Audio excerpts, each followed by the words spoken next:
Let's go to Pauline Hanson now, who's the One Nation leader. She joins me live from Scenic Rim in Queensland. Has been watching these events, both the substance and the politics of them play out. Let's start where I just finished there. It was extraordinary, wasn't it, Pauline, to see that Jacinta Nampijinpa Price wouldn't even express support for her leader today. Doesn't that inflame the situation further? Well, Chris, I'll put it this way. What support has she got from the leader without really looking at history? And history is repeating itself here, which a lot of people don't realise and understand. In 1997, Barry Jones, then the president of the Labor Party and also who was a former minister under the Labor Party, at the Population Forum said, "We purely brought people in from Greece and China purely for the vote." He admitted that. Labor, prior to the 1996 election, which Howard won, they had a big immigration issue because they were bringing a lot of people from other countries.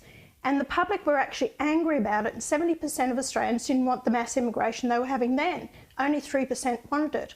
So in a lot of ways, history is repeating itself because they have, and remember, prior to the last election, they processed 700,000 people to get their citizenship just prior to the election. Now, I'm not targeting Indians. I've had Indians stand as candidates of One Nation. They are hard workers, they're business people, and I respect that. But it is true in what she says. Labor have done this for decades to target certain populations to bring them into the country, and of course they're grateful for the opportunity to come to Australia. So whereas their allegiance to them is to the political party that's given the opportunity to come to Australia. Let's have the debate. Don't shut her down. This is what happened to me. Well, I don't think anyone's trying to shut her down. I mean, I agree with you. I think, A, the immigration levels are too high now, and that's what Jacinta Nampijinpa Price was saying. Correct. Secondly, I think you find a lot of evidence and data over the years to show that all immigrants, when they come to the country, tend to be Labor voters initially. As they get settled and do better, their voting allegiance spreads more broadly. But Labor gets a boost out of higher rates of immigration. I think that's a political reality. But the question here, and this is the problem, I don't know why the senator doesn't just deal with this and move on.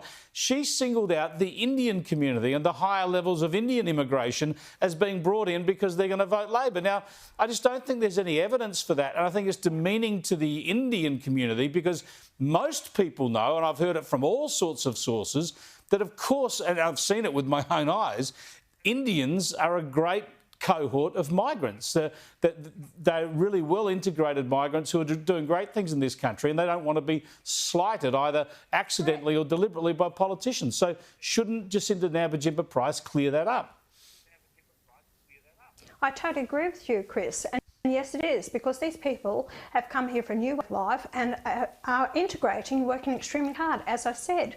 But let's move on from there and let's debate about the fact is what's Labor's plans? Are they doing the mass migration purely for the vote? And I have no doubt the Libs have done the same. They've targeted who they wanted to bring in the country. It was evident under the Morrison government, and I know that for a fact. So, you know, both of them are responsible for it, but it comes down to the big argument. Mass migration, the public have had enough of it, and they're sick and tired of the Labor Party bringing them in purely for the vote, plus also they're bringing in purely to bring down, you know, the gross domestic product and for productivity, and that's not the way to run the country.